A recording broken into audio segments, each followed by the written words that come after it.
Here's your color. All right, we'll call our meeting to order. It's always fun, these end-of-the-year meetings, because we have a lot to celebrate, a lot of students who've accomplished a lot. Before we get to Keevan's report, if Tina is going to win the toughest board member of the year. She's been struggling with some back pain. So if she stands up or moves around, it's not because you've said something wrong or she's offended by something. It's because she's uncomfortable. So please give her a little grace that way. All right, so Keevan, if you would. Well, thank you, Dave. It's great to see all of you here tonight, and a big shout out to everyone watching our live stream this evening. I hope all the mothers had a great Mother's Day weekend and were spoiled rotten. The weather did cooperate, which was great. I'd like to start out by, well, I'm going to contain my excitement, but I want to thank the community for passing the 2026 VCS bond proposal on Tuesday evening. Let's give it up to the community.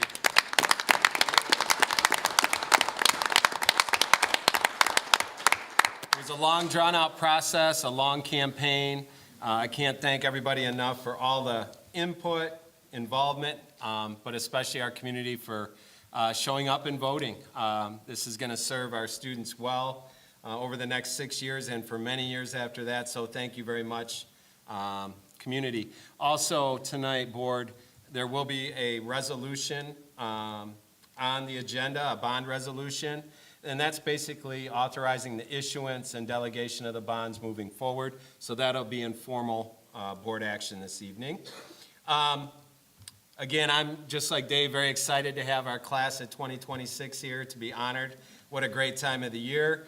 Also, May is Staff Appreciation Month. I'd like to just take a minute. We've been visiting all the buildings. We have one more to visit, and departments as well.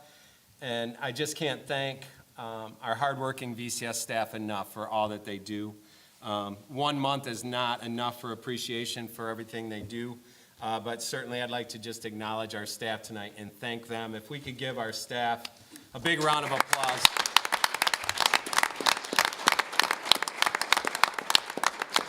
Again, we're just surrounded by so many talented and dedicated people. It just makes our job so much easier.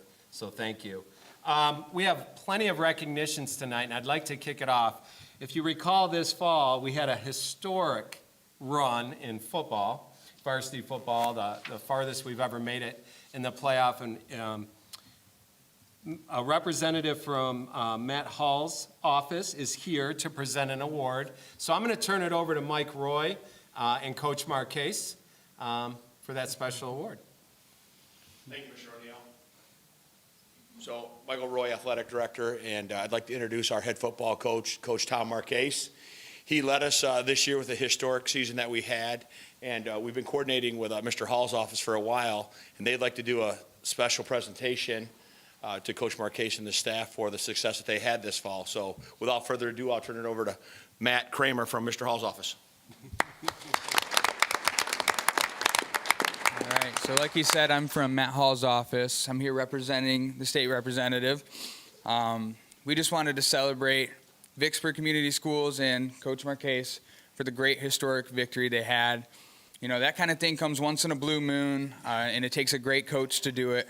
So it's a blessing here to have him and to have the team that we had last year. So here we have this tribute signed by Matt Hall, but also by the governor, state senator, and the lieutenant governor. Wanted to present it to you and say congratulations.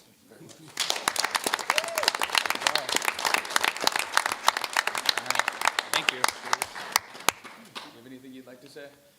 No, I'm not one to speak, but thank you very much. You know, I'm just a real small part of this. You know, my staff did a fantastic job, and the kids deserve all the credit. Again, I'm just a small piece, and appreciative, and hopefully we can do it again. There you go.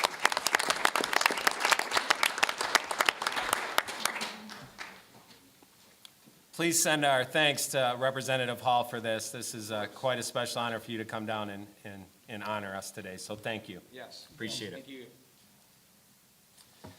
All right, we're going to continue on with the recognitions, and it's my pleasure to turn this over to Mr. Adam Brush. However, before I do that, Tonight is special. We're honoring some outstanding seniors in CTE programs.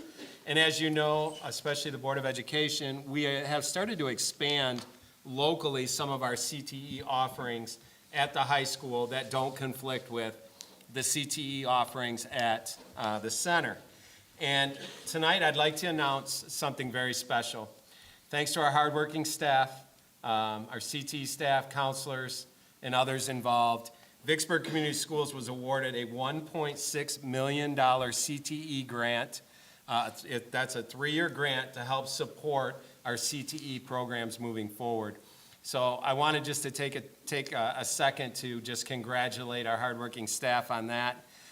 We're so excited about this award to continue to offer opportunities for every single student in our district. So a big round of applause for that. That money is going to be crucial. And now, I will turn it over to Principal Adam Brush with some recognitions, class of 2026. Thank you, Mr. O'Neill and members of the Vicksburg Board of Education for this opportunity to recognize these outstanding seniors. Tonight, we have the privilege of honoring recipients of the DAR Good Citizen of the Year Award, the Principal Leadership Award, and the YWCA Women of Achievement Award. We are also proud to celebrate the exceptional accomplishments of our class of 2026 outstanding CTE, EMC, and EFA seniors, each of whom earned a scholarship at last month's Outstanding Achievement Awards breakfast at the Radisson Hotel.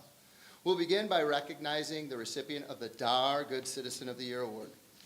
Each year, the Daughters of the American Revolution sponsor the DAR Good Citizenship Award. A senior is selected by his or her classmates and faculty for this award. The criteria for the award are dependability, service, leadership, and patriotism. This year's recipient, Kayla Chisholm.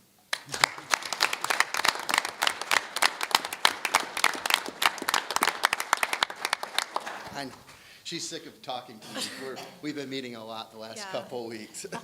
So you may remember Kayla from last month's meeting where she was recognized as graduating summa cum laude. She's a 4-year academic award winner, a recipient of the NHS Leadership Award, an Excellence in Education Award winner, an AP Scholar with Distinction Award winner. Also, she is a Wolverine Conference Scholar Athlete Award winner. She played softball, actually plays softball currently still, volleyball, cross country, and was a member of AIM Higher. She also mentioned to me her favorite class was AP Spanish. Why was AP Spanish your favorite class at VHS? Well, I really love Miss Lammers. She is very well read and takes a different approach to teaching that makes it applicable for all of her students to learn, and I feel like I'm very personally motivated too because I've always wanted to be bilingual. So Spanish has given me that opportunity to chase that. That's great. And you started working as a peer mentor the last several months. Tell us about that experience. Okay, so Mr. Brush actually had this, epiphany to start a intervention seminar where you can help other students who may struggle in other classes or just need extra help or someone to talk to that isn't a teacher because it's easier for students to talk to students as opposed to, student staff. And actually, one of the peers I've been working for is right there. Alexis, I don't mean to call you out, but but it's been so fun, and I feel like it's really given me the opportunity to build relationships with students that I haven't been necessarily talked to or aren't in the same grade as. So it's been really fun, and to see all of those students have success and really just accomplish everything in their academics. It was so neat because they fill out these sheets with all their awards and all their accomplishments, and hers was like 8 pages long, and she wrote she wrote peer mentoring on it, and I was going through and I was like, we should talk about peer mentoring. She goes, yes, we should. It's so That's awesome. my favorite thing. It is, and so it just makes me so happy. You mentioned AP Spanish, so remind us of your plans for the fall and maybe how Spanish fits into that. Okay, so I plan on attending Eastern Illinois University where I'll continue my athletic career playing softball. And then I plan to major in nursing, and I hope to specialize later on either in travel or aesthetic nursing, and then I want to minor in Spanish. Hopefully that'll help me with travel nursing. And that's my plans for the fall. And who's with you here tonight? Nobody. Oh, nobody, just all your friends. Yeah, I got How's some that? friends. Awesome. Kayla Chisholm, everybody.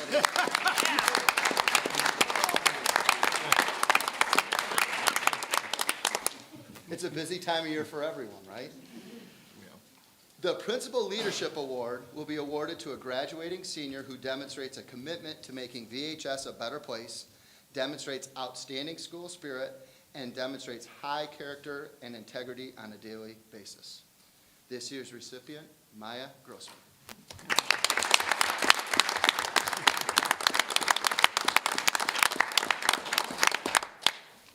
So Maya was also here last month being recognized.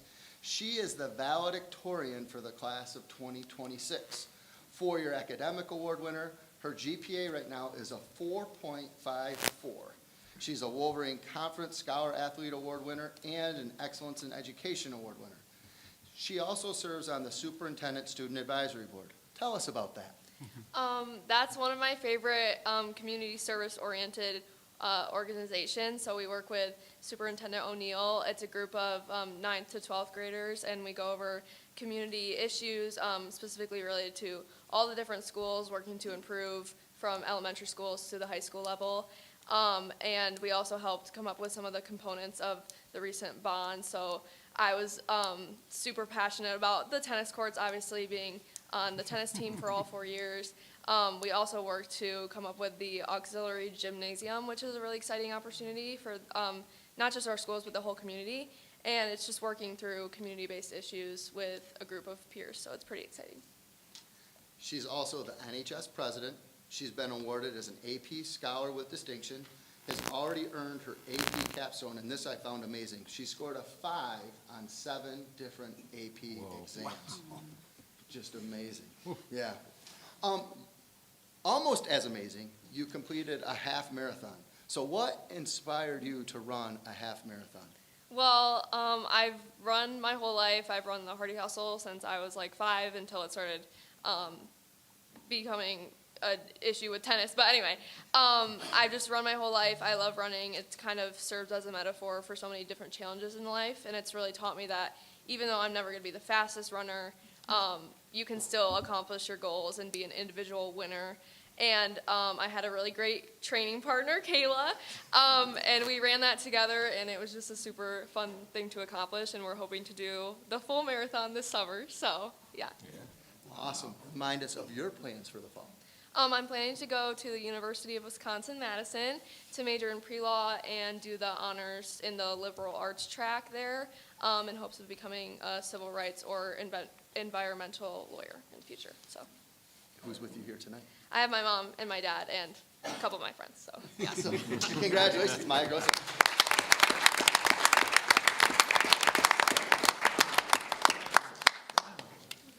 The YWCA Women of Achievement Award celebrates the outstanding contributions of women in our community who demonstrate leadership and service to the community. This year's recipient, Taylor Van Dam.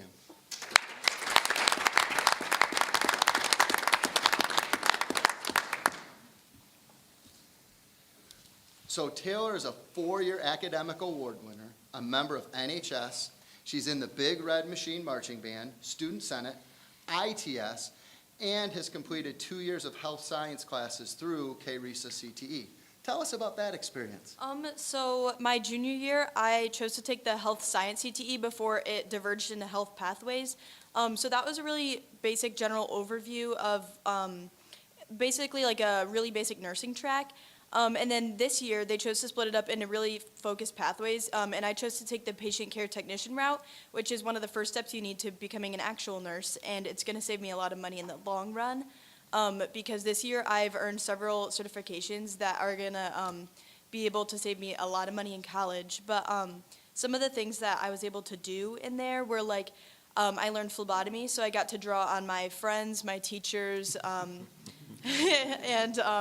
my classmates, and so that was, I know, probably pretty nerve-wracking for them, but I thought it was fun. And then I got to learn EKGs, which are electrocardiograms, We learned BLS and CPR, and I got those certified. And at the end of the month, I'll be a certified patient care technician, which means I can legally work in a hospital under a supervising nurse, which is really exciting. That's fantastic. You also work at Mesame Play Cafe, and you help run theater camps for students in 4th through 8th grade. You spent the last 2 years taking dance lessons. How did that help prepare you for this spring musical? So last year, we did Mary Poppins as our spring musical, and I was playing Michael Banks, one of the kids in there. And so we had to learn some tap for a specific number we were doing in there. And it was very challenging for me at the time because I had like no experience in it at all. But then this year we found out we were doing 42nd Street, and so I knew I kind of had to like up my game a little bit. So in the fall we were doing Little Women, the play, and we were also doing tap dance workshops throughout that entire process. And so while I was playing Amy March actually in that show, I also picked up private lessons at a separate dance studio, and I began going to those on top of that. And I feel like that really helped increase my confidence going into that audition. And then actually coming out of that, in that show I became a dance captain, which was really exciting because it's someone that can learn and teach most parts of each song. And so it was really cool getting to like see the dance captains that I looked up to for all those years, like getting to become one of them, and then having like kids come to me and like asking those questions. So I thought that was pretty exciting. The show was phenomenal, by the way. Thank you. It was so great. So, what are your plans for the fall? This fall I plan on attending Grand Valley State University for nursing. Great. And who's with you here tonight? My mom, my dad, and my sister. Awesome. Taylor Van Dam, everybody.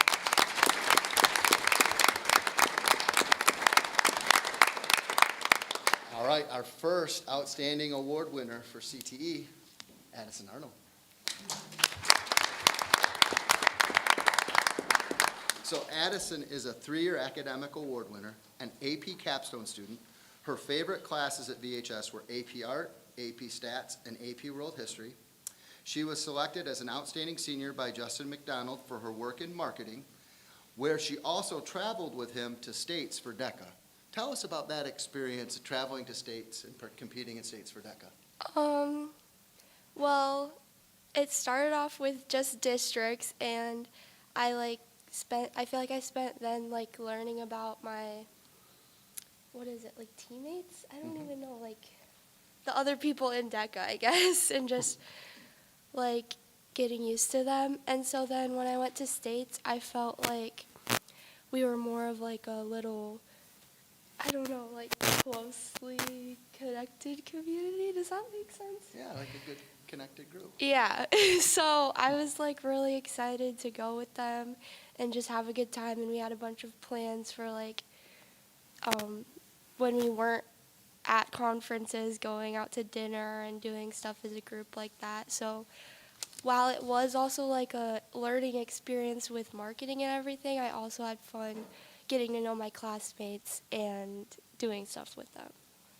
So you also work at Bigby, and for that location, you're the marketing coordinator. How has marketing class helped you become the marketing coordinator for your Bigby location? Well, in marketing, I mostly learn a lot about like vocabulary and like actual concepts in marketing. So when I'm like out in the real world trying to promote products for Bigby, I think about like some of the like concepts that Mr. McDonald taught me of what makes something intriguing and what makes something like stand out to people, I guess. You work at the one on Portage Road, right? Yeah. So say hi to her at Westlake Portage Road, Bigby. What are your plans for the fall? I'm going to be attending KVCC, but I'm also being sponsored by the South County Kalamazoo Fire Service to get my medical field training certificate. And then I'm also going to be going through Fire Academy in January to be a firefighter. Awesome. And who's with you here tonight? My mom. Awesome. Congratulations.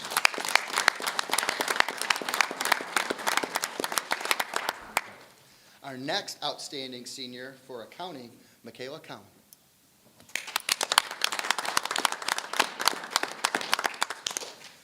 So Michaela is a 4-year academic award winner, a member of NHS, choir, and the Honors Theater.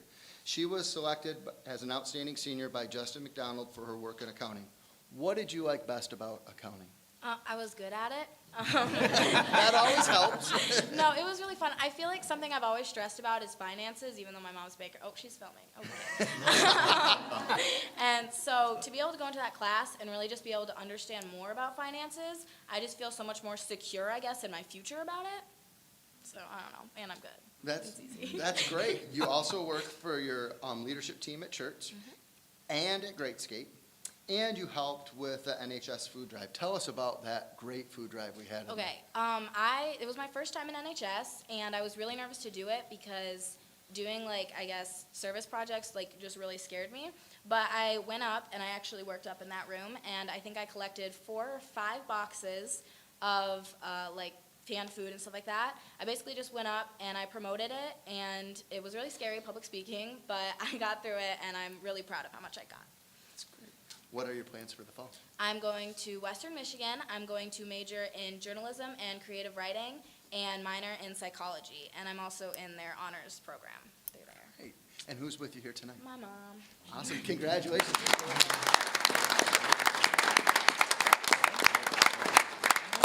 So unfortunately, Hunter Matase couldn't be here today. He took CT Wildlife, Zoology, and Botany. He's also been involved in FFA the past 2 years where he earned his Green Hand degree. He was selected by Laura Heyman for his work in zoology. He was going to talk about how they raised salmon in class, and then after, I think, 6 or so months, they got to release them at the Allegan Dam. And he was saying, I'm hoping to catch one of those like in 5 or 6 years when they're a lot bigger. He plans to enter the workforce after graduation, and Mike and Heather couldn't be more proud of him. Hunter Matisse.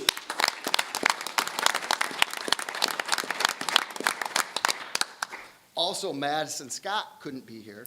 She was selected as an outstanding senior by Laura Heyman for her work in botany. If you were here for the Hardy Hustle, you may have saw the plant sale they had at the greenhouse. They made $5,700 this past weekend, Thursday through Saturday, purchasing plants. And my wife and I, we did purchase some plants, and they were great Mother's Day gifts. Just a little plug for next year. She's an officer for the Vicksburg FFA, and she also works at Walmart and Carter's. She plans to go to Lyon College to study occupational therapy. Her parents, Tracy and Paul, couldn't be more proud as well.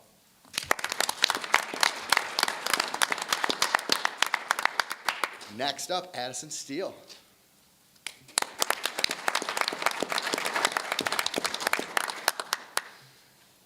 So Addison was nominated for culinary. She's a 3-year academic award winner. She plays the bass drum for the Big Red Machine marching band and is on the tennis team. Andy Harvey and Brittany Williams recommended you for culinary. What do you like best about that CTE program? I think besides just being in the kitchen every day and being able to cook is probably the community. Being with everybody from all the other districts is so much fun, and just getting to meet everybody. So we talked about it a couple weeks ago. What was your favorite thing that you made? And you were kind of throwing out like 3 or 4 things. Did you ask your family members like what they liked? I haven't cooked much for them. No. Oh. So I've been out to the center a few times, and it's so crazy because every time I go out, they're always walking out with food, and I'm like, it smells so good. There's spaghetti, everything. So I'm just like, I'm jealous. I am jealous. I think my favorite thing we've made is probably like personal pizzas that we got to make. Like ourselves made the dough, and then we made the sauce, and we got to put all the toppings on it. I think that was the most fun. And like, yeah. That's good. Also enjoy helping elderly people, babysitting, hanging out with friends. What scholarship did you win? I got the World of Work scholarship. Which is great, because that's just money just to Yeah. help you buy whatever you Yep. need. What are your plans for the fall? So I'm currently very undecided of what I want to do. So I'm gonna try to take a gap year and figure that out. Great, and who's with you here tonight? My mom, my grandpa, my little siblings. Awesome, congratulations.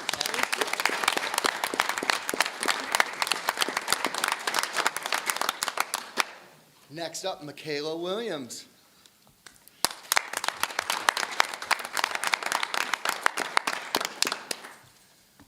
So Michaela is a 3-year academic award winner. She's a member of the Kalamazoo RISA FFA. She was selected as an outstanding senior by Dr. Noreen Hikus and Miss Callie Wilfong Dyer for her work in vet science. What did you like best about vet science?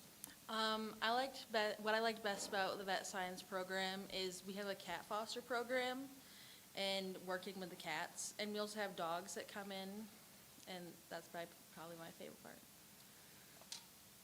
You also are a member of the St. Joe County 4-H and the Rolling Clover president. What does that all entail?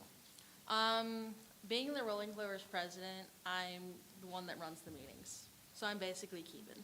That's crazy. That's awesome. Except for I feel sorry for you. I conduct all the meetings. I attend all the events, pretty much. That's great. So what are your plans for the fall? For the fall, I don't plan on going to college. I hope to be a vet assistant somewhere, undecided of where yet. All right, and then who's with you here tonight? My mom. Congratulations.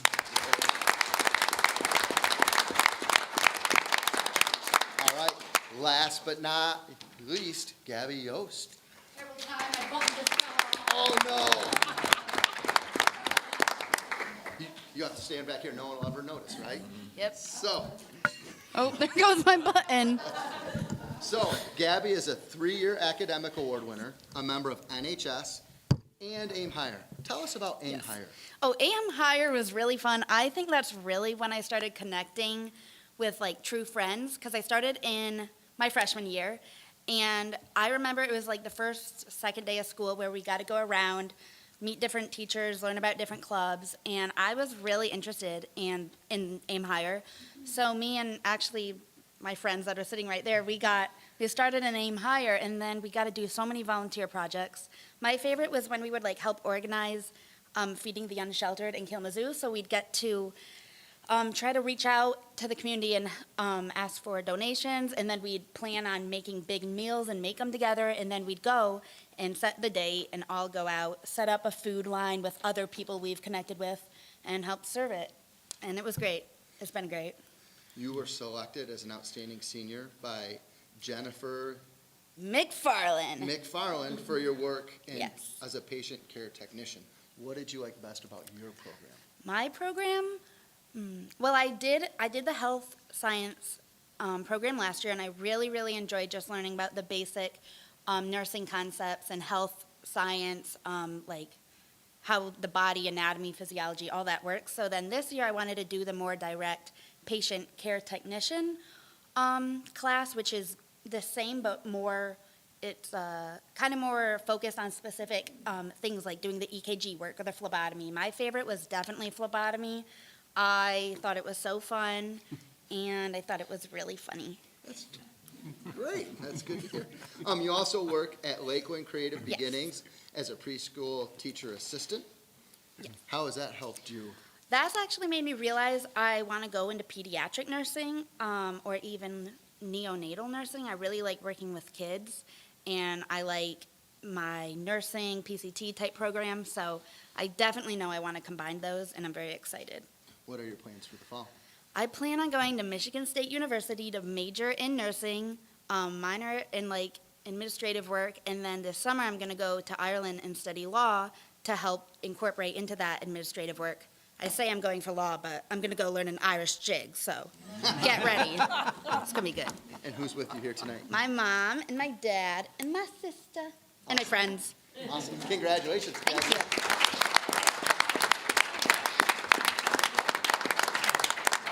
So last day, are you guys counting them down? Are you so sad not to see our smiling faces?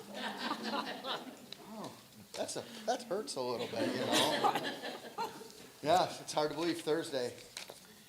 Well, we're so proud of all of you for all these wonderful accomplishments, everything from DAR, Principal Leadership, YWCA, and then obviously all the CTE, EFA awards. Congratulations. Hopefully those experiences will take you far in life, and I think it just, again, exemplifies how we want to have something for every single child and a path for every student to travel, and these are just great examples, so congratulations. And congratulations to the parents as well.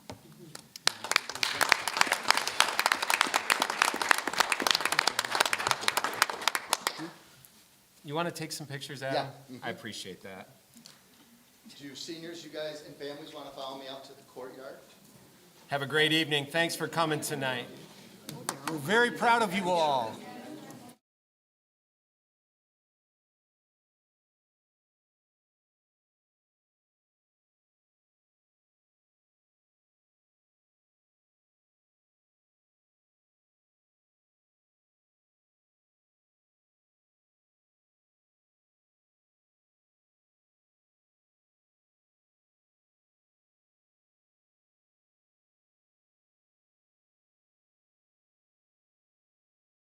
Again, the theme, staff appreciation, staff recognition, student recognition. We have a special recognition tonight. So I'm going to turn it over to Ann Gordon, Director of Educational Supports and Interventions for the Southern Service Area, and Sunset Lake Principal Amy McCaw, to present a special award to one of our dedicated staff members. Thanks for being here tonight, Ann and Amy. Good evening, everyone. Thank you, Superintendent O'Neill and trustees. Again, my name is Ann Gordon. I'm the Director of Educational Sports and Intervention for the Southern Service Area of Kalamazoo. And I'm here to present the Excellence in Special Education Award, which is sponsored by the Parent Advisory Committee of Kalamazoo County to honor those who have gone above and beyond for students who have individual education programs, or IEPs. Parents of students with IEPs send in nominations to the committee, who looks through all those nominations and chooses an award winner. And again, for the second year in a row. We're saying back to back. Yeah. I don't know that that's She ever ran it happened. back. Yeah. Is Cindy Kessler. Woo! I'd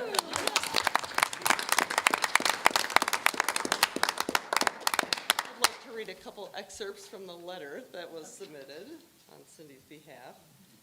So this parent wrote that Cindy's work with both of her sons was exemplary. She got to know each child as an individual and fostered a positive learning environment. I wish I had known about this award years ago. My children are in middle and high school now, but Cindy's dedication and sincere caring in elementary are extraordinary and deserve recognition. It is clear she loves what she does, and Vicksburg is lucky to have her. Thank you, Cindy. Congratulations. What are your plans for the fall? No, just kidding. Great, good, thank you. I do want to say that when Cindy, she's like, well, who was the family? And then when we found out, it made it even, I think, more special to Cindy and just to hear that, because this is relationships that were years ago. And often we celebrate that at the high school level, and we celebrate the high school and all that. And sometimes, at the elementary years, it gets forgotten. So it's so not that, it's just one of those things where sometimes when a family looks back and they really remember somebody that's touched the lives of both of their children, I just thought that was extra special. So Cindy makes an impact wherever she goes. So well deserved. Thank you. Thank you. Congratulations, Cindy.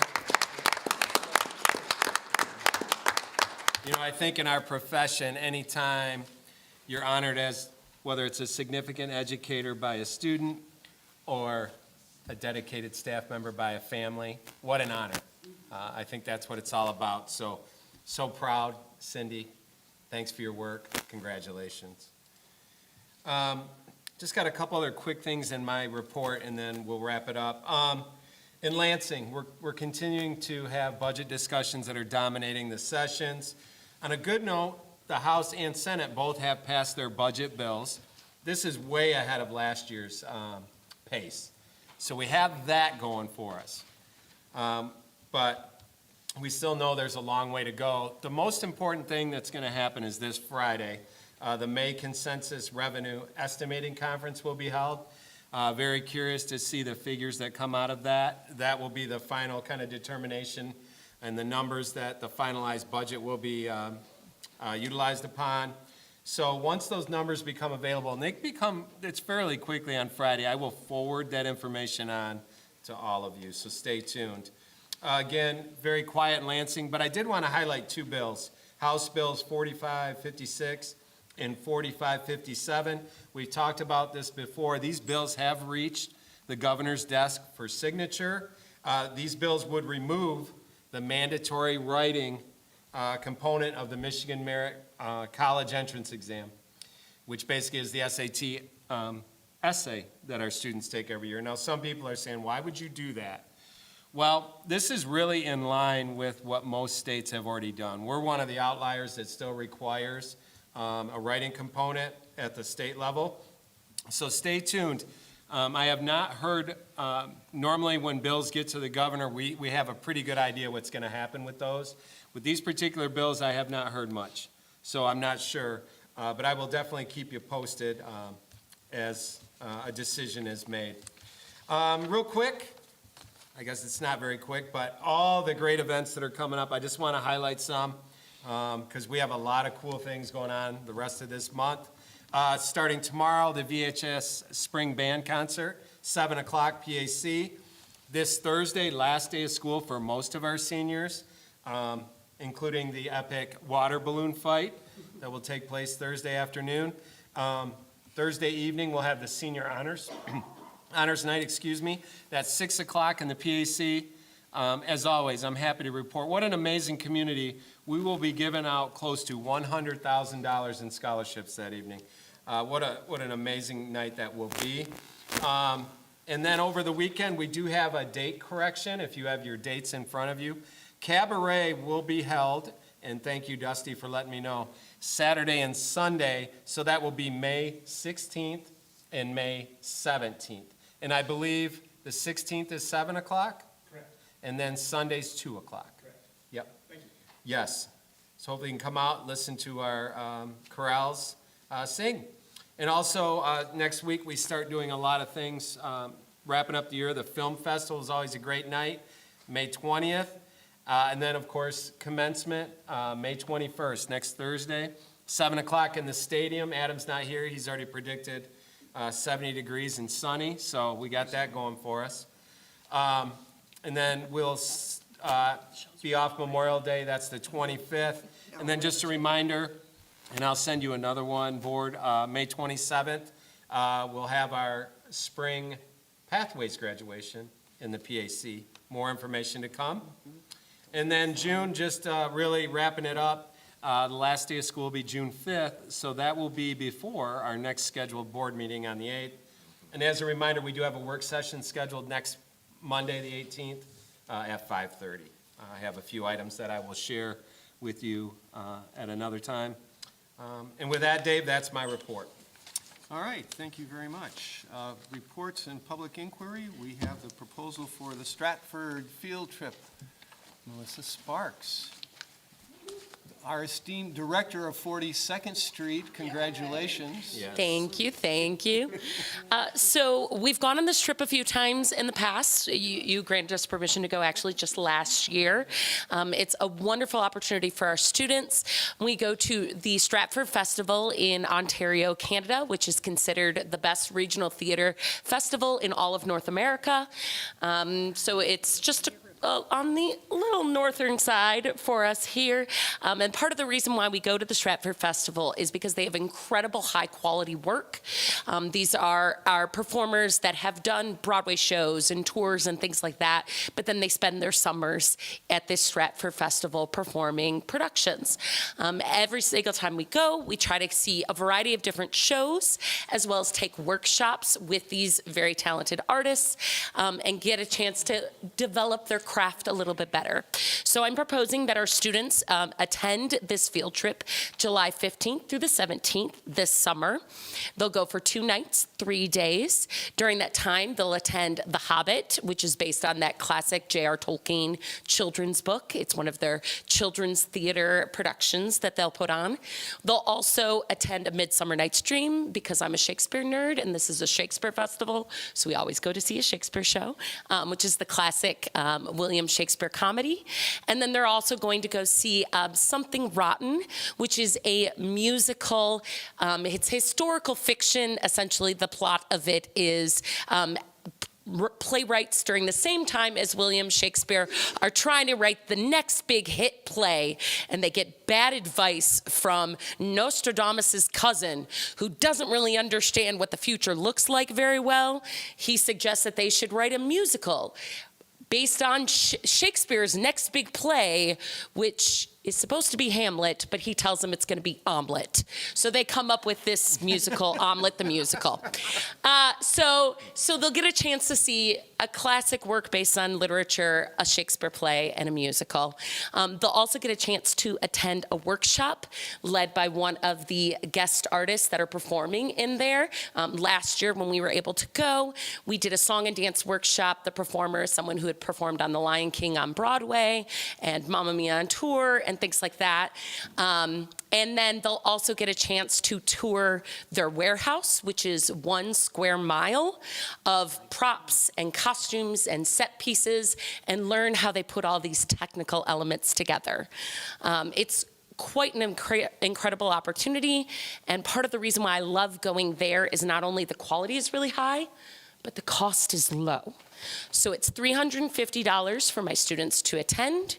That does not include transportation. That is paid by them, except for a few students who we were finding ways to scholarship as best as we can, with your permission, of course. And it will cover their hotel costs, their food, the workshops, and of course the shows that they're attending. And I think that's kind of everything. Questions? This will be an action item later, so if you have questions for Melissa. Yeah. Excellent overview. Cool. Sounds really exciting. Super fun. We love it every single time. Next, for reports and public inquiry, we have Mr. Brush. You've got two things. There's CTE interior design and then the field trip. Yes, and we'd had the pilot for interior design for this winter, and now for next school year, we're hoping to offer it as a CTE class. I just was up there, and the students were doing their dream house, and it was so cool because they had all their color theory and their designs, and they were putting everything to scale, like their floor plans, and it was just really, really neat. And so Karen's taught this class since January. We're hoping to put it on the books next year as a CTE course. Any questions about that for Adam? That, again, is an action item later on. So obviously, it was well received by the students. Yeah, we didn't even plan on offering it at all, and then Karen came to us in October and said this was a class I had taught at my previous district. I talked to some of my students, and they were excited to maybe offer it, so we piloted it in the winter with no one signed up in October, and then there was probably 25 kids in there for this winter, which is incredible to think that no one was signed up at all. And now for next year, we've already started scheduling. There's a ton of kids in it. With the grant that you spoke to earlier, So will you be able to put some of that money towards this program? that's what our hope is. So we're trying to, when we initially wrote the grant, it was for 2/3 of her classes. And so we're trying to make sure that all of her courses are CTE so that all of those funds can go towards all of her courses. So is there what is the 306 that's on the proposal? It's at the very end. Is that so the class, like, what is the cost? Everybody So else usually that's- gives us a cost of, Yeah, and so right there, that's summer course development.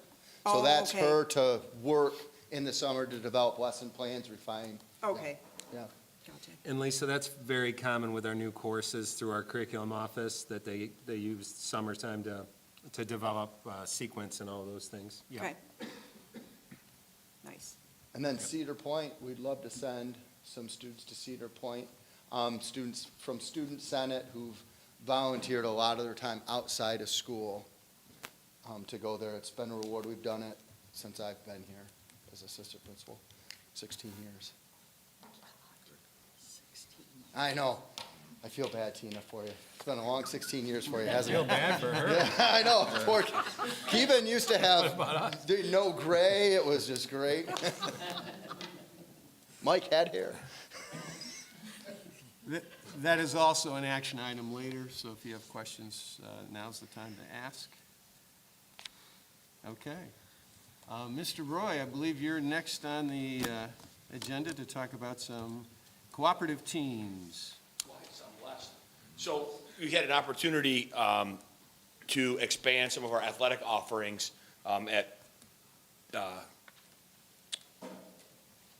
minimal effort on our part. So Mattawan approached me about being able to offer men's and women's swim and dive. So the men's swim and dive in the fall, girls in the winter, and then also way back in the day, we had a girls lacrosse program for about 3 years with a group of kids that came through, and we had our own girls lacrosse team. But after that bubble had went through, we lacked numbers, and we looked to try to start a co-op with several schools in our area, Three Rivers, Schoolcraft, Climax, and some of the other ones. No one had any interest in co-oping with us, so that program's kind of been dormant for the last several years, but we do have some females walking the hallways that are interested in girls lacrosse. So Mattawan offered to let us co-op with them in girls lacrosse. It would be their program, just like the swim and dive. And I don't know if many of you know, but Mattawan passed a significant bond issue a few years back, and they're currently building a new auditorium.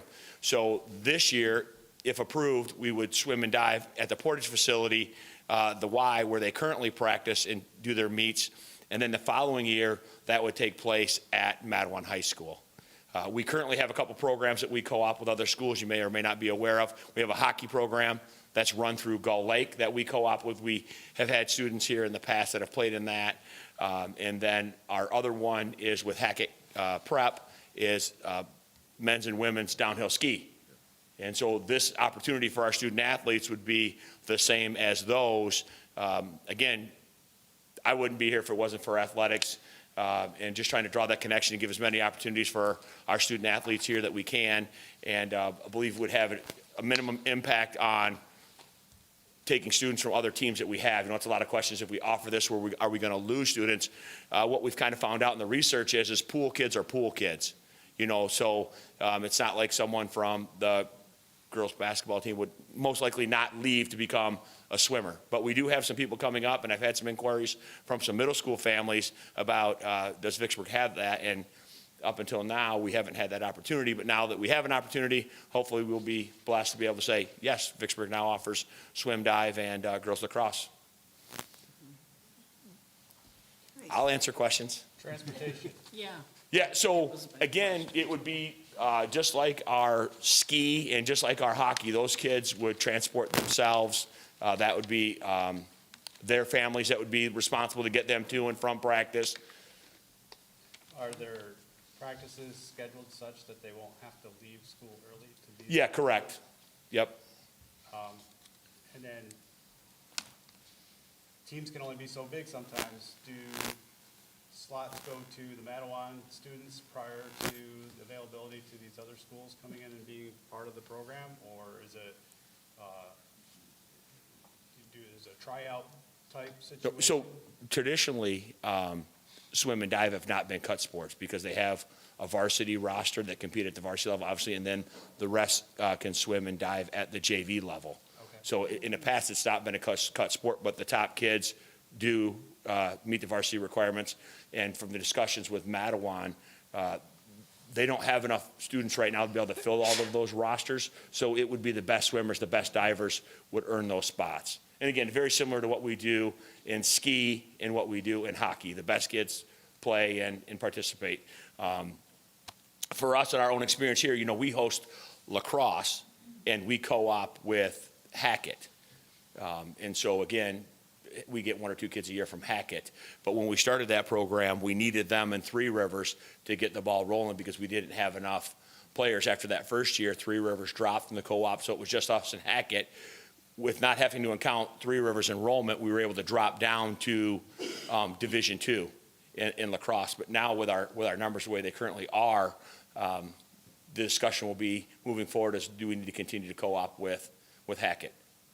Don't want to say it out in public, but we haven't had anybody complain like, hey, Hackett kids are taking the Vicksburg spots, if that answers your question.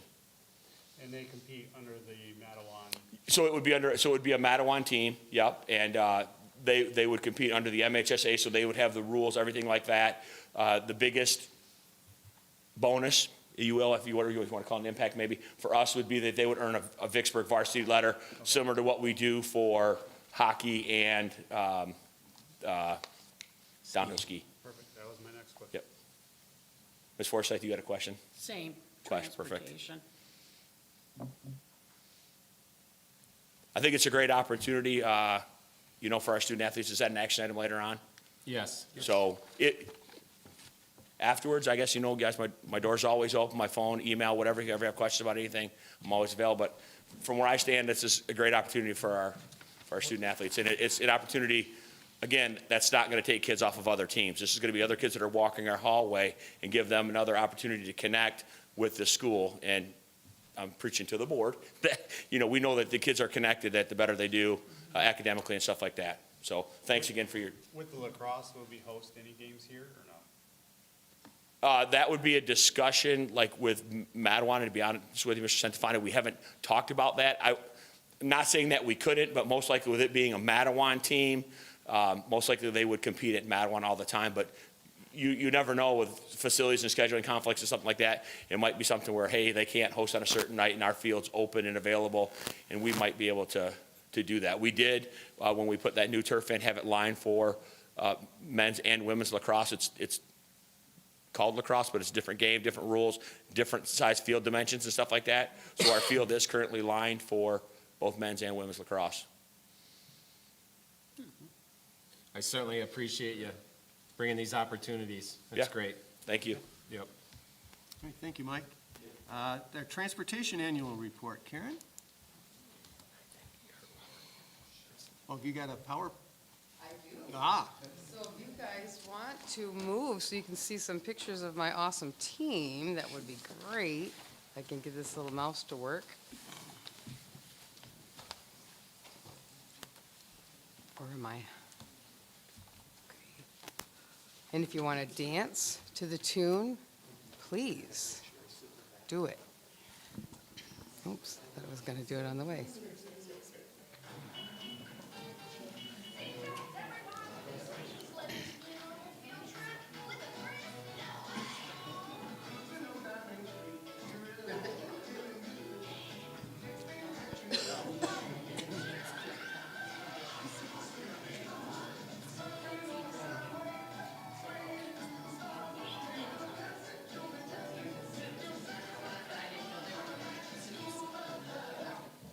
I show that for a reason every time because I feel like some days we are the magic school bus because we get people places when I don't know how it happened. Thank you so much for the privilege to come here and shine a light on my team.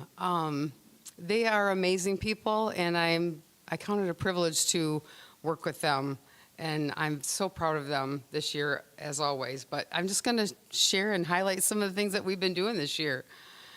So our first annual, or our annual report here, starting out back in August, way back then when the weather was really nice and warm. Our back-to-school meeting starts with practicing some of our safety skills and our exercises to make sure that we brush up our skills. Practicing that student loading and the mirror adjustments are so important. They are what really help provide our children's safety to make sure they're adjusted properly. So that's a big thing that we focus on. Some of the exercises that we did were also exercises that we did in our rodeo. Just understanding the bus and what happens when you pivot. So this is like one of our exercises we do in the rodeo. And you have to go through these, there's 3 on each side with a tennis ball on them, and there's only like an inch on each side of the bus. That's the only playroom that you have. And then as you go through it, you got to turn to go offset to the next group and not hit anything with your tail spin on the bus. So it's definitely challenging. We practice that. It's just good to know where that rear end of the bus is so we can keep track of it. Then we had our 5th annual Safety Carnival, which was a great hit again. And I can't thank the Ibeson family enough for the support that they've shown us. They have supplied hot dogs and water for all the kids that finished their travel passport, and they've gone to all the safety stations. So they've been wonderful, and we've had the church come with this fun bouncy house. That was a first visit this year, or last year, so it was great. And this whole evening is planned to teach our kids how to be safe. And I really think it's important that the parents learn too. So that's why I do this, is so that the parents know what we're doing and why we're doing. Why do you stop the kids in the middle of the road? I always get that question. Well, because sometimes cars just decide they want to go around the bus. And we want to make sure the kids are safe, so we're teaching them stop, watch the driver, and then the driver will clear, make sure the traffic's stopped, and continue on. So that's the whole focus. We want the kids to know the danger zone. We want them to learn how to ride the bus safely, and I love the parents being a part of it. I'm not sure who has more fun, the parents or the kids. When we practice the evacuation drill, we always do the rear exit just because that might be the most challenging one, really. But it's great for the parents to see it, why we do it. We are required to do it 3 times a year. One time it's out the front door, one time it's out the back, and then we split up and go get out of the bus as fast as we can. So I know they're young, but I think we can introduce it to them, and then we go back to the schools and practice it as well. So the kids know what to do and how to be safe. We have wonderful people that come and help us out. The foundation always brings a read machine, and they offer a free book to all the kids that visit the Read Mobile, and so that's pretty awesome. And PTOs come with games and prizes for the kids, which just helps make it fun, which, you know, you got to have fun, right, to get them there. Let's see. Come on, dancing mouse. Might need something here. There we go. Sorry, I got a shy mouse here.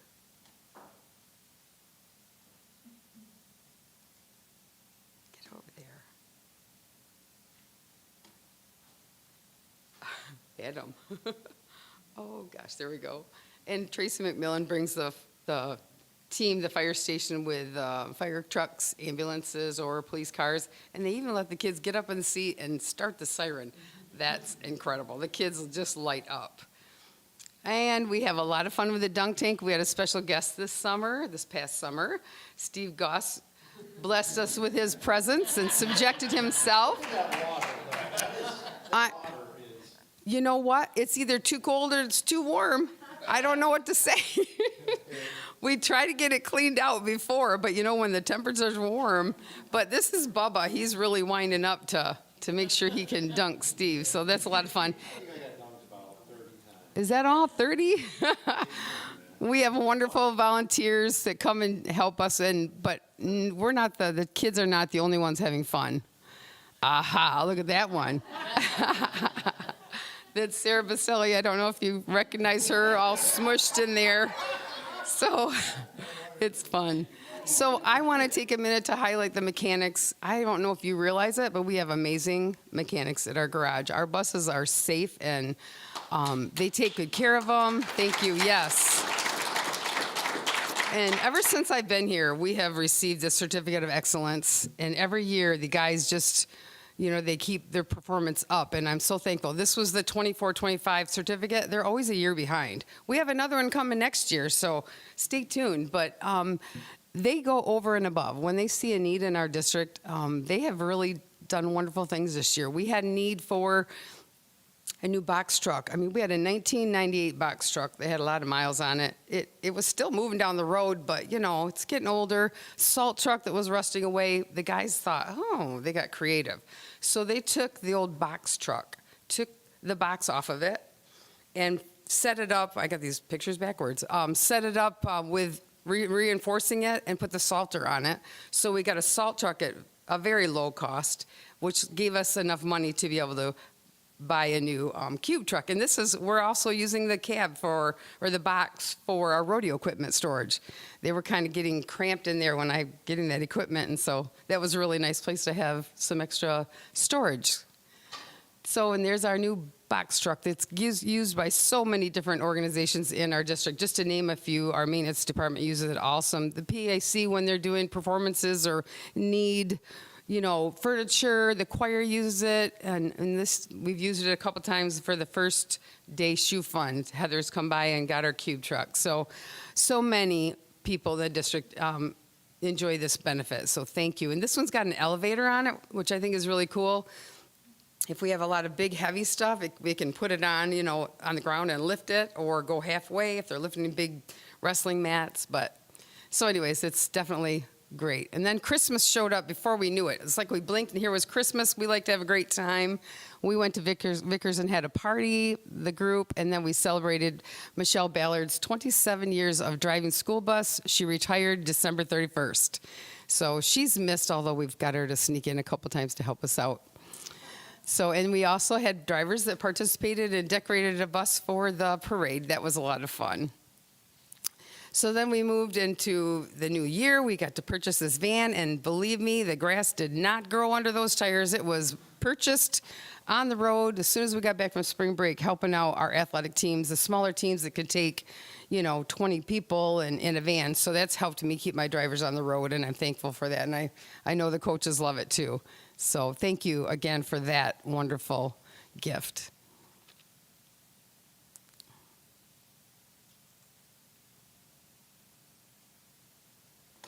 What's the problem with this, Adam? Is it me? There we go. Oh, and whoops, we bought our van from Hookstraw, and they sent us these T-shirts, driven by duty, fueled by heart. And this is most of my team. There's a couple people missing, but that was pretty fun. I thought you'd just see a glimpse of what our day looks like. This is every day, and this is 9 of our 16 bus routes, and they all have something else going on in the middle of the day. So that's why we put in so many miles on our buses, because we are doing a lot. This does not include anything athletic or field trips. This is just the daily. We're transporting to CTE, work-based learning, CAMSI, shuttles to the OEC, to the PAC for rehearsals. So that's what just the daily stuff looks like. And this is just a picture of 2 weeks, how we keep a calendar of the different things we have to cover. And, usually that's red until I get things covered. But that's just 2 weeks. It was early in May. Well, no, it must have been April. Just things going on, stuff happening, miles that we're putting on, gallons we're putting in our buses. So this year, as of April 30th, we have about 46,823 gallons that we pumped into our buses and 1,499 gallons in vans. But the projected total by the end of June will be 54,500 gallons, 2,000 more gallons than last year. I know you're asking yourself, actually, why? Well, if you look over at the miles, we traveled 9,000 more miles so far this year than we did last year. We're going places, we're getting our teams everywhere. So with a total of 343 projected 1,000 miles, we could take 13 trips around the Earth's equator, or maybe a round trip from Earth to the moon and back. So just to put that in perspective, we cover some miles.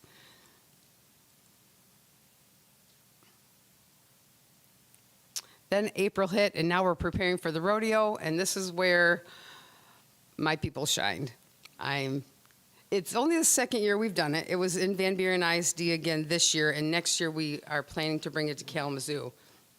We had 5 of our drivers participate on April 18th this year.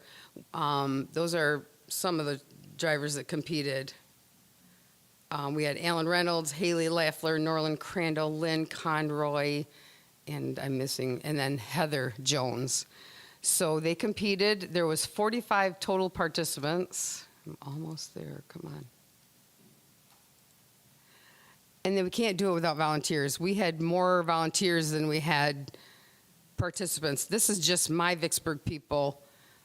There's a couple extra people in there that aren't Vicksburg, but Eric and his wife and their friend did the tabulation room. He put the program all together to tabulate. I mean, they were on it, and by the time the drivers were finished and they had their lunch, we were awarding our winners. So that was a lot of fun. This is Heather in one of her exercises she had to do. They have a test in the morning. They have a general knowledge test, and then they have a pre-trip test. Bubba got 100% on that pre-trip inspection test, which he knows his stuff, so that was pretty awesome. So he was acknowledged at that there. And here's Norland. We do gift prizes. Everyone brings a door prize just to kind of make it fun. There's Bubba getting ready, and here is the overall top scores out of 45. We had Alan Reynolds first place and Haley Laffler second place. And all of our Vicksburg people were 21st and better, so I was pretty proud of that. So overall, we were the top team. This is Haley Laffler with her second place trophy, and Alan Reynolds with his first place trophy. So these two are on their way on June 13th to the state competition, so it's exciting. We got exciting things coming up this summer. MAPT is our organization, and they're putting on a free training for bus drivers. So in my hotel room for the conference, I'm going to have 10 people packed in, you know, on blow-up mattresses and bunk beds, and we're going to have some proactive response training and bus evacuations, and the why behind best practices. That's really great for drivers, and de-escalation. That's something that we have trained throughout the year a little bit on. So a lot's coming up for the summer. So thanks for letting me share about my people. If you have any questions, I'd be happy to answer them. Karen, thank you. Yes. Presentation was awesome. Oh, thank you. Thank you. I've got a great team, and we do. What are your thoughts? I know a lot of details we figured out, the new transportation building, garage, I'm not sure. We are beside ourselves with excitement. I mean, you know, we're going to try not to when, you know, go with that question, but it's a need. It's a real serious need for the guys' safety, for the driver's safety, for our district, you know. It's going to be, we're very excited. So we're thrilled. Okay. Congratulations on a great year. Thank you. You guys, safety's always number one, Karen, and it shows every day. Thank you. Can't thank you and your department enough. Appreciate it. Thank you so much.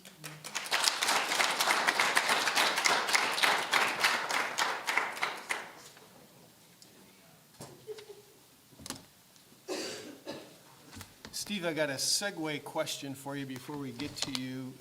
You know, when Karen was listing the number of gallons, and thinking that our district geographically is one of the biggest area districts, so our transportation and gasoline costs are going to be higher than a small district like Parchment. Absolutely, yeah. And there's been lots of talk in Lansing about trying to make up for that difference in transportation costs based on the geographic size. Has anything come of that? Well, I think this is the third year there's been a specific state aid section dedicated towards transportation. And for us, for this year, it's right around 300,000. So that certainly helps, but it's, you know, it's an expensive operation. You might remember last time we bought a round of school buses. Last year in 24-25, we had used 2 years worth of that. It wasn't quite 600,000, but, you know, when you think about the price of fuel today, it's high, you know. School buses, you know, our buses are over 100,000 apiece, you know, and so we take great care of them. Thank you to the entire department for that. You know, we try to get 10 years out of those, and for the most part, we're pretty successful. But, yeah, it's definitely an expensive operation. Okay. But just to emphasize, too, all the discussions I have with Karen, I mean, your commitment to keeping everybody safe is commendable, and it helps me to sleep better at night. And so, yeah, thank you. All right, you have the floor, sir. All right. Well, I've got a number of things to go through this evening. None of them should take very long, although I will obviously entertain questions as we go. First item is just to review the monthly budget progress report. And this includes activity through the end of April, which happens to be 10 months into our fiscal year. So I'm just going to make a few high-level observations and keep moving. On the revenue side, year-to-date, we came in at just under 26.2 million, about 68% of the originally projected budget. And you can see in terms of, you know, absolute dollars, we're, both dollars and percentages, we're pretty comparable to where we were at this time last year. We'll talk a lot more about that next month when we get into the budget hearing, and I'll talk a little bit about that. On the expenditure side, you can see that instructional expenditures came in at $15,176,000, or about 67.5% of the original budget. Support services came in just shy of 11.2 million, or about 74% of the annual budget. And then finally, you can see the breakdown there for athletics and community services. We don't have any interfund transfers yet, but we'll see that as we close out the year. So On a year-to-date basis, total expenditures, not quite 71%, and a total of $27,586,956. And you can see that on a year-to-date basis, we've got a shortfall of $1.4 million. That too is pretty comparable to where we were at this time last year. Why the bigger jump in athletics from last year, or this year to last year? Well, a lot of that depends on the timing of when, most of our coaching is like through a third-party edu-staff, and so a lot of that is just timing of when we pay coaches and that type of thing. But we also, cost to run athletics have, it's gone up. We need a lot of help, a lot of contest help, ticket takers, and, we have to pay a pretty competitive rate just to fill those positions. We keep pretty busy. So, Mike, I don't know if you want to add anything to that? Again, that football season too, extended, we almost played 2 seasons, or another half season, the additional games and stuff, so there's additional cost of transportation and then the home game and stuff that we had, so. Yeah. Yep. Yeah, Yep. veteran staff too, sorry, that's another one, so they're moving up the. Yeah, I mean, we've increased our Schedule B. Last year, we made a significant improvement to that, and then that naturally flowed through with this year's settlement as well. So a lot of, it's personnel costs are a lot of what we do, which we talk about frequently. Does that answer your question? Yeah. Okay. All right, second page of the report just takes expenditures for the general fund by object code. And you can see that on a year-to-date basis, total salaries and benefits, just under 22.5 million, or 69%. We're a little bit ahead there compared to where we were at this time last year. And that'll be addressed in the amendment. There's a couple offsetting factors there. You can see that we're a little bit further ahead on salaries and a little behind on benefits. And of course, we, try to be as competitive as we can, and that is reflected in the contract agreements that the district entered into in this past year. On the benefit side, the retirement rate has come down a little bit, so that helps to offset those a little bit. But again, we'll get into a lot more of that detail next month. And then you can see on, in terms of purchase services, supplies, capital outlay, and other, we're tracking, we had budgeted a larger increase in purchase services. We're a little bit ahead in terms of dollars, but as a percentage, hopefully there'll be some savings there.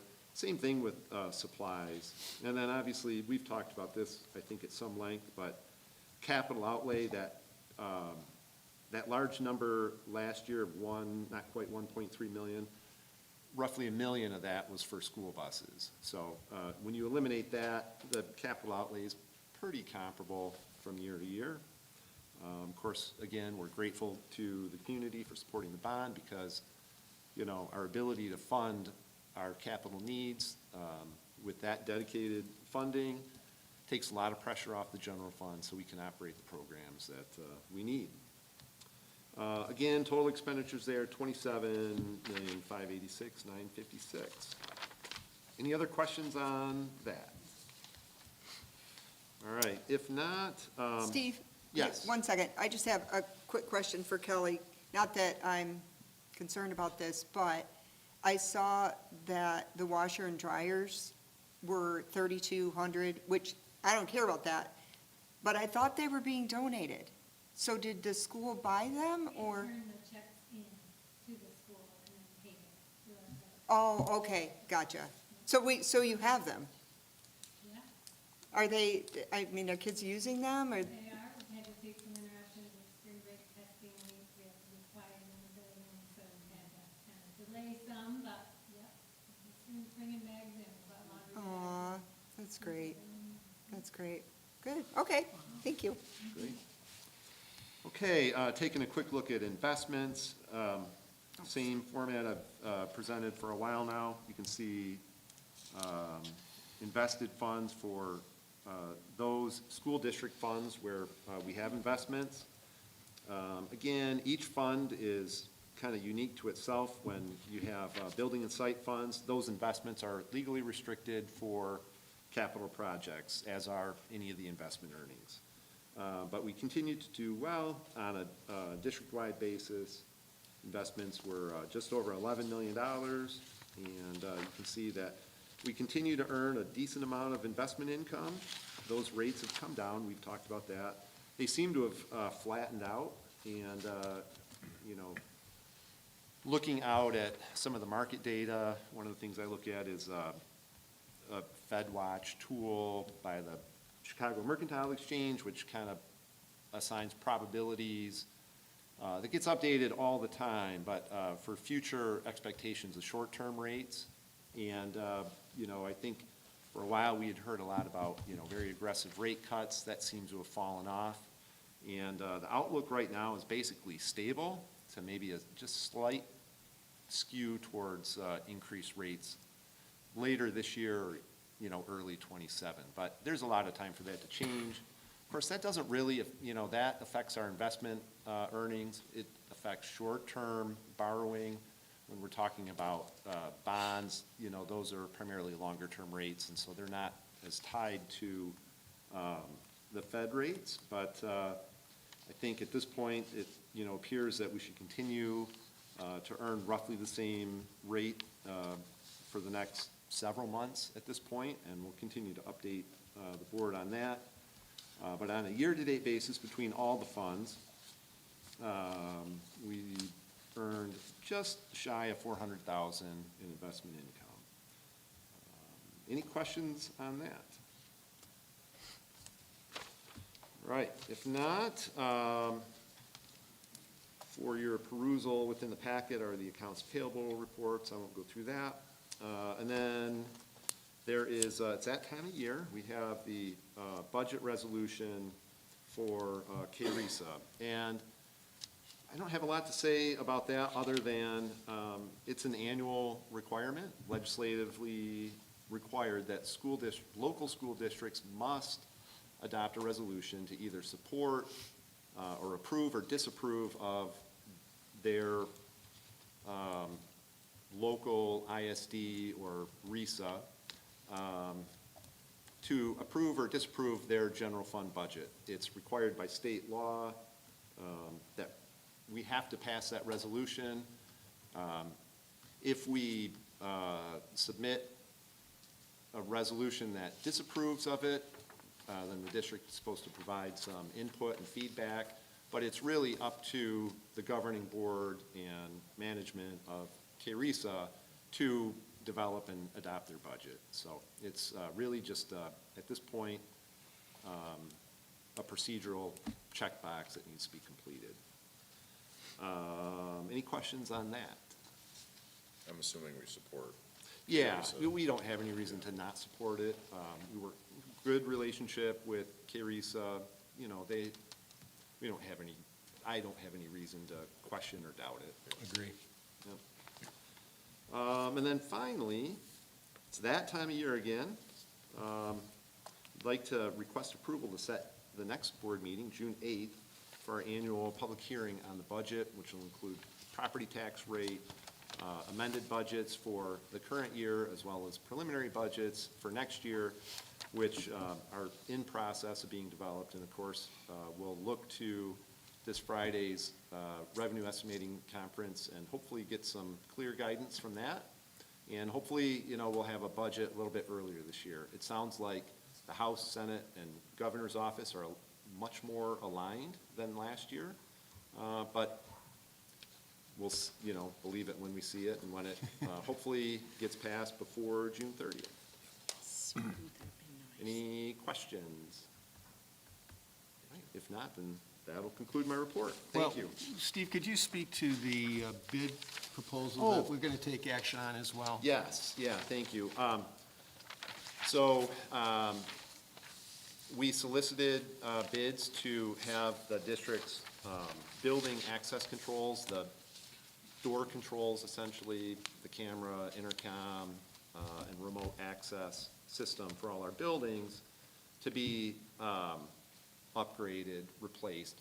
Those, so think the key fob systems, the entrances, where you get buzzed in.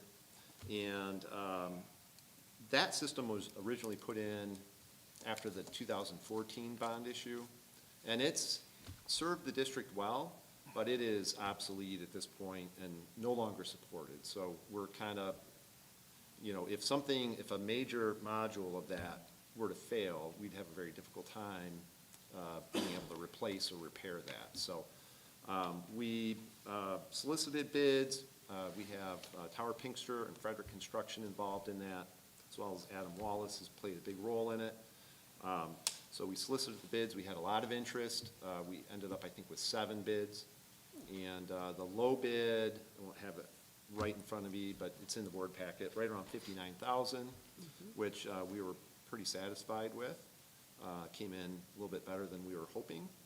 And, there's an extensive vetting process for all of the bidders, or, we really look at the top couple of contenders. And in this case, we had a couple that were very, very close.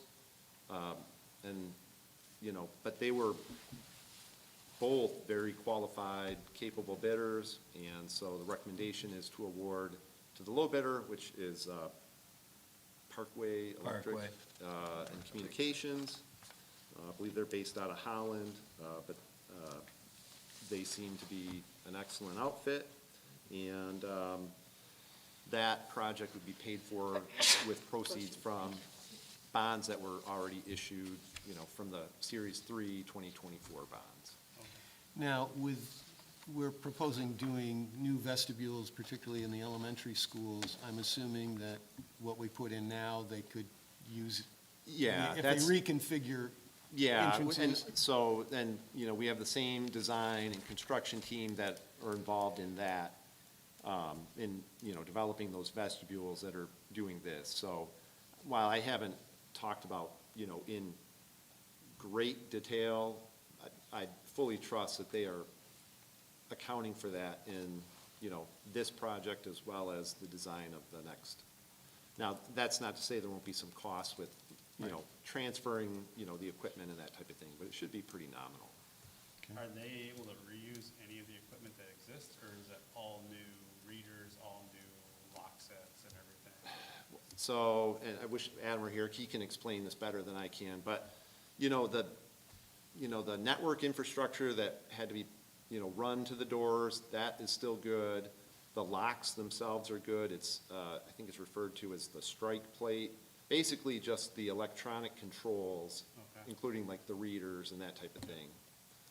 But that, I think, is what saves, helps, because a lot of when we originally put those in, we had to, run the network cable to the doors and all that kind of stuff. So that stuff stays. Were they bidding on the same technology, or were they all bringing their own solution to the table? I have to get back to you with some details on that, but I believe they were speccing, I don't know which system, but I have to get back to you on more detail on that. The reason I ask is if it was just installation, then it's apples to apples, but if one's technology is more superior, more secure than another's, I'd hate to, go with the lowest bid if it's not the most robust technology. Right, but I can get some specific information on that. But I know that, the bid spec was developed to try to make the bids as, all the bidders were bidding on the same basis. And Correct. so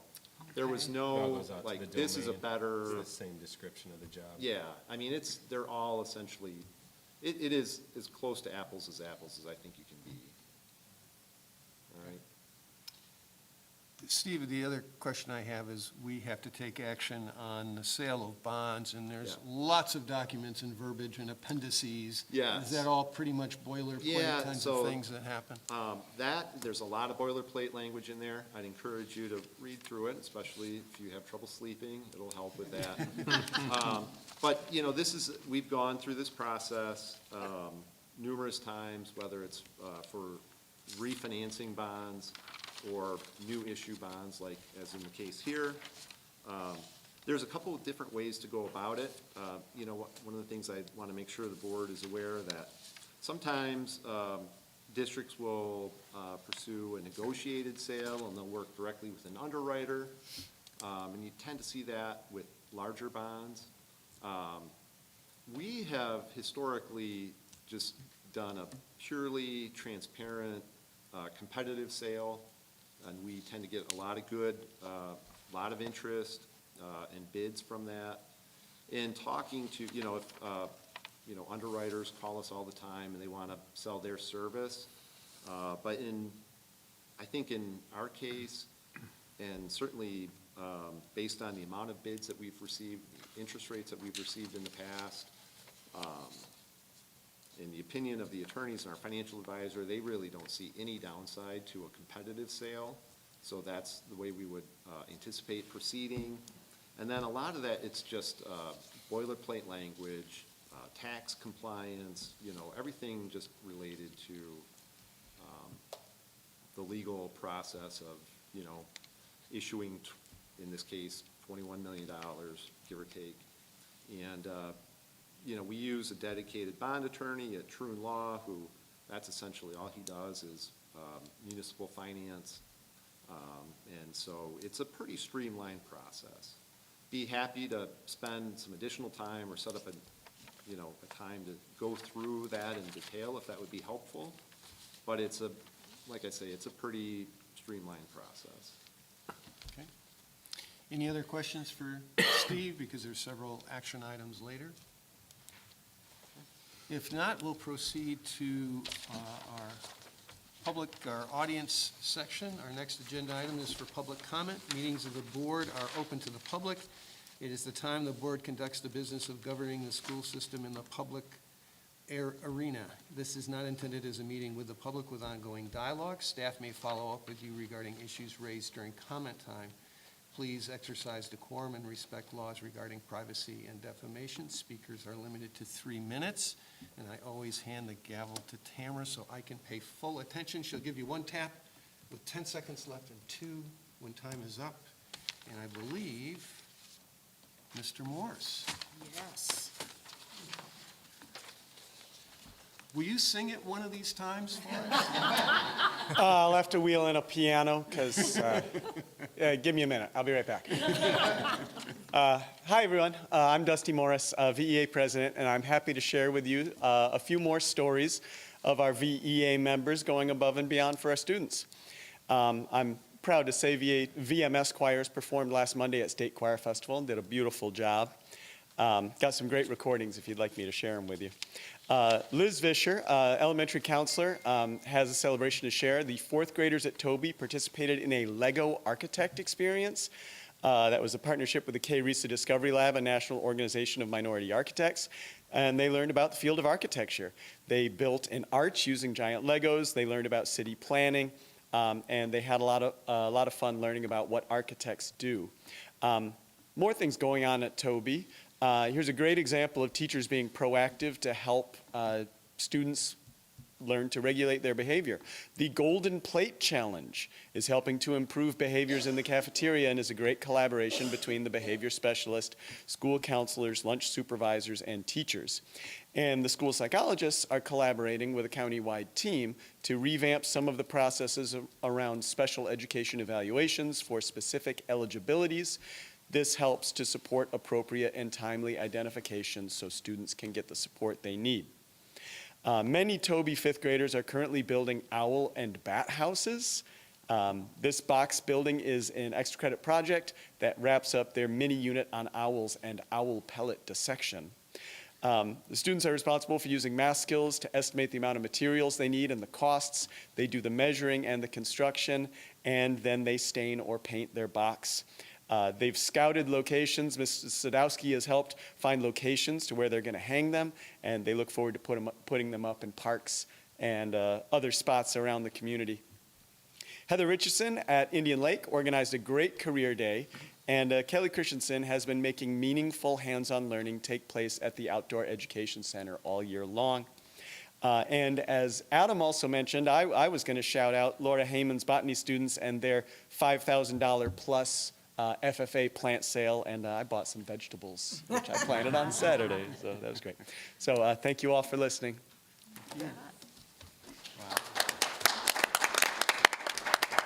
All right, we'll move on to board action required. We have approval of the following board meeting minutes. We have a meeting from April 13, 2026. So moved. Moved by Tina, Support. support by Lisa. All in favor? Aye. Opposed? Item 4A2, the minutes from April 20, 2026. So moved. Support. Rick and Tina, all in favor? Aye. Opposed? Item 4B, approval for the Stratford field trip. So moved. Support. Tina and Stephanie, all in favor? Aye. And all opposed? Enjoy. Item 4C, approval for the CTE interior design course. Support. Okay, we have movement and support. All in favor? Aye. Opposed? Okay. Approval for the Student Senate Cedar Point field trip. So moved. All right, we'll give Rick and Lisa that one. It's a tie. Okay. All in favor? Aye. Opposed? And just the field trips, if they're out of state, we have to approve them. Otherwise, we don't go through this process, but they're both out of state. Item 4E, approval of MHSAA cooperatives. Items E1, girls lacrosse, and E2 for boys and girls swim and dive. So moved. I've got Lucas and Tina. Okay. All in favor?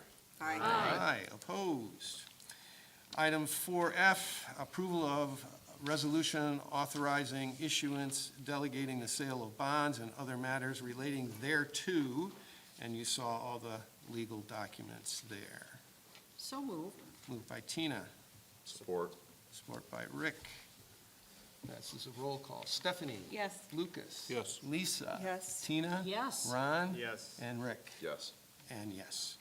Approval to set the June 8, 2026 for the annual public hearing to consider the district's proposed 2026 and 27 budget.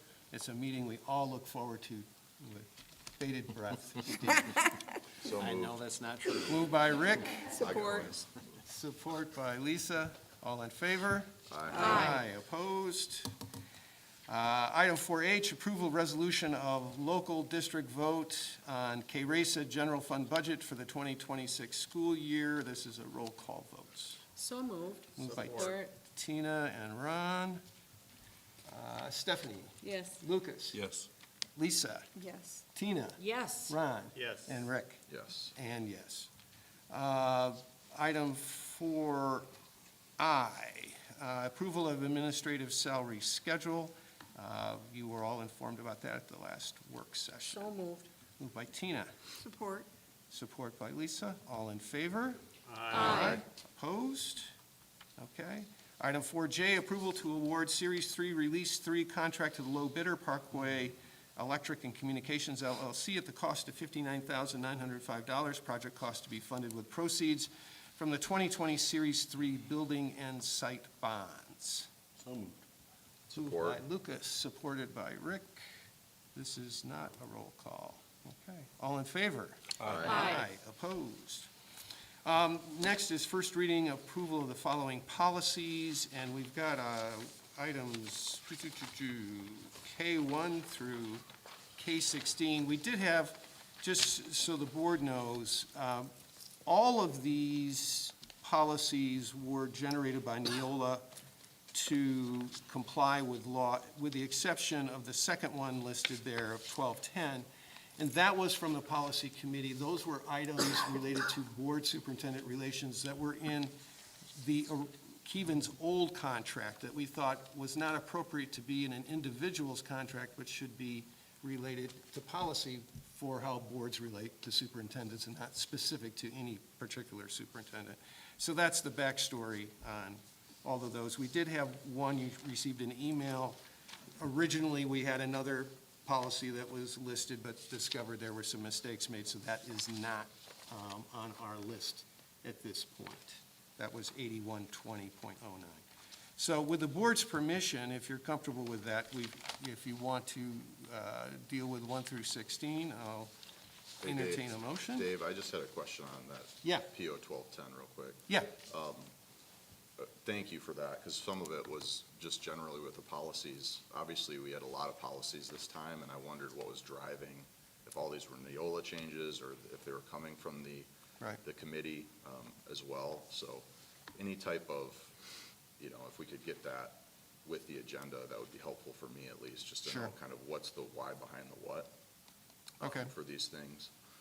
I think it sounds like that wasn't added because of a concern. It was just old language that we wanted to add back in then. Is that Yeah, when we looked at and we redid a contract for Keven, we thought, why in the world is this in an individual contract? Because it was talking about, if we have concerns, to take them to the superintendent. Well, yeah, of course, and why put that in his specific contract? We should have that. That would be more appropriate in policy. So there were 3 different paragraphs, and all 3 of those were in that previous document. Yeah. So it wasn't that we were responding to a problem, we just thought when we looked at, to redo the contract, we thought, this makes no sense to put it in an individual like we deal with every superintendent differently. Sure. So that was the motivation. I And just- we had talked about it actually months ago, and for whatever reason, it took forever to get Neola to give us feedback on it. Sure, sure. Some of it was, I just didn't know. Yeah. The questions on how it would be, if it would be tracked and reported then, or how it would be enforced, because obviously there's language kind of against, I'll say it, board members. People coming to board members, they may be employees, they may be voters. And then it's our responsibility, at least as I interpreted it, to inform whoever the superintendent is at that time. Yeah, we just wanted to make sure that if concerns are brought to us, the superintendent's aware of them. Sure. Yeah, that doesn't I just, prevent you from talking to people. yeah, I guess for me, like, a lot of people bring stuff to me and it's not material, it might be, and if Keven wants to know all those things, I can bring those things to him, but half the time I'm just like, go talk to the principal, go talk to Right, the, right, I mean, right. Yeah, I think we're assuming everyone would use their best judgment, yeah, Okay, with that well, kind of thing. Yeah. just policy and writing I take seriously, so, I mean, Yeah. I get a best judgment piece, but. Yeah. Yeah. Yeah, so there were 3 separate things. One was to relay concerns, and that we understand that in personnel issues, that's Keven's purview, that if there's concern about that we take it. And the third was about negotiation, that we Yeah, don't get in the middle of negotiations. Yeah, negotiating that makes total sense, so. Yeah. So we have all of those. We can take them individually or as a group, however you'd like to do that. I'll I entertain. move we accept 1 through 16 as a group. Okay, we've got a motion? Or is there 17? Did we miscount? No, there's 16. We took one out. What did I do? Okay, That might be I might have the old one, it's okay, I'll get Yeah. it, 1 through 16.